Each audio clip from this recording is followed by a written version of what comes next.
दोस्तों, हर इंसान उसके ज़िंदगी में एक न एक घर ज़रूर बनाता है।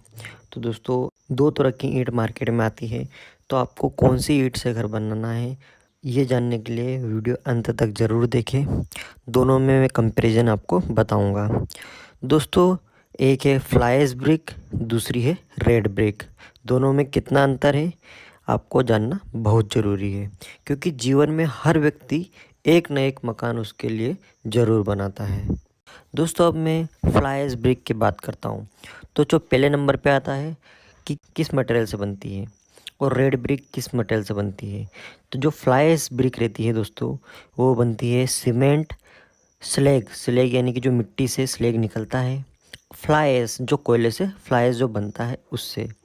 और जो रेड ब्रिक होती है वो मैन्युफैक्चर होती है सोइल से यानी कि मिट्टी से, क्ले मिट्टी से। ठीक है।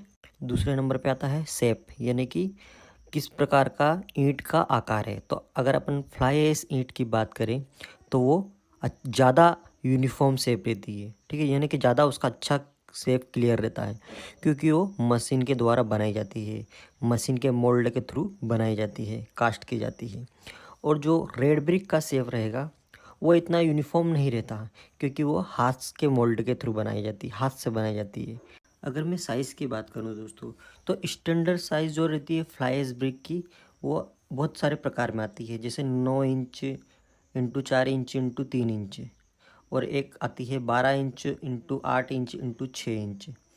ये अवेलेबल है मार्केट में। और अलग अलग प्रकार के बड़ी साइज़ की भी फ्लाई ऐश ब्रिक आती है। लेकिन दोस्तों, अगर मैं रेड ब्रिक की बात करूं तो इसकी जो स्टैंडर्ड साइज़ है ये भी अलग अलग साइज़ में आती है। लेकिन जो स्टैंडर्ड साइज़ है इसकी वो है 190 mm into 90 mm into 90 mm। ये स्टैंडर्ड साइज़ है। इसके अलावा ये भी अलग अलग साइज़ में आती है रेड ब्रिक।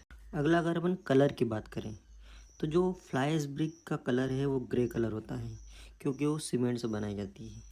और अगर हम अपन रेड ईंट की बात करें तो रेड ईंट का जो कलर रहता है वो लाल रहता है, क्योंकि वो मिट्टी के थ्रू बनाई जाती है।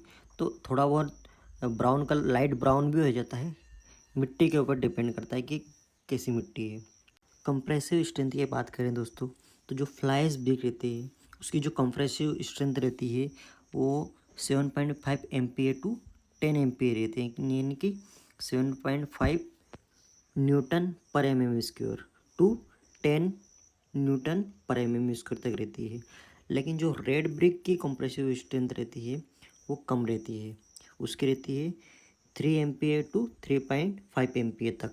मतलब 3 न्यूटन पर mm² टू 3.5 न्यूटन पर mm²। नेक्स्ट आता है दोस्तों वाटर एब्जॉर्प्शन, यानी कि पानी को कौन ज़्यादा सोखता है। ठीक है, यानी कि सोख लेना पानी को। तो जो फ्लाई ऐश ब्रिक रहती है वो वाटर एब्जॉर्प्शन बहुत कम सोखती है। ठीक है, वाटर बहुत कम, मैंने पानी बहुत कम सोखती है, 6 से 12% ही सोखती है। लेकिन जो वाटर एब्जॉर्प्शन अपनी जो रेड ब्रिक का रहता है वो बहुत ज़्यादा रहता है, वो रहता है 20 to 25% बाई इट्स वॉल्यूम। ठीक है, यानी कि जो ईंट है उससे 20 to 25% वाटर एब्जॉर्ब कर लेती है, वाटर सोख लेती है। नेक्स्ट अपन वेस्टेज की बात करें दोस्तों, तो जो फ्लाई ऐश ब्रिक रहती है वो कम वेस्ट होती है, 2 to 5% ही वेस्ट होती है। लेकिन जो रेड ब्रिक होती है वो साइड पर ज़्यादा वेस्ट होती है, तकरीबन 9 से 10% वेस्ट होती है। अब फ्लाई ऐश ब्रिक का वेस्ट होने का कारण कम इसलिए है, कम वेस्ट इसलिए होती है क्योंकि ये मजबूत होती है, साइड पर टूटती नहीं है आसानी से, इसलिए वेस्टेज कम होती है। लेकिन रेड ब्रिक ज़्यादा टूटती है, इसलिए वेस्ट ज़्यादा होती है।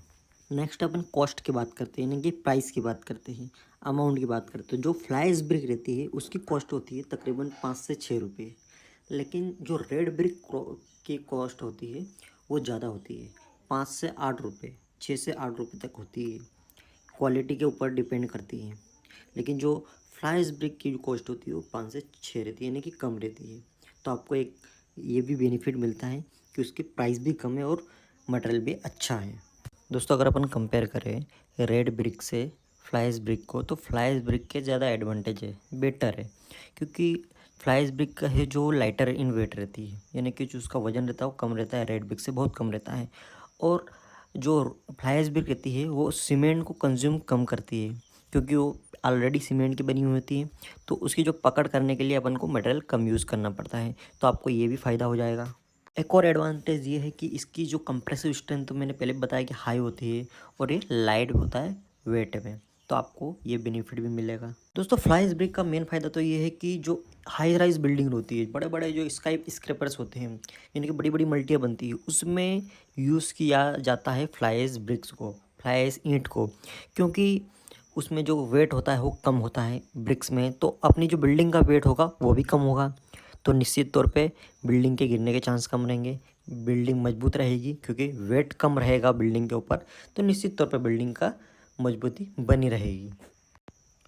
तो दोस्तों मैं आपको जितने एग्जांपल और जितने मेरे को दोनों के कंपैरिजन के बारे में बताना था, दोनों ईंट के, तो मैंने आपको बता दिया है। इसमें से अगर देखें अपन तो फ्लाइज ईंट बेटर है। तो उम्मीद करता हूँ दोस्तों आपको मेरा ये वीडियो पसंद आया होगा। वीडियो अच्छा लगे तो वीडियो को लाइक, चैनल को सब्सक्राइब जरूर करें। आपका बहुत बहुत धन्यवाद।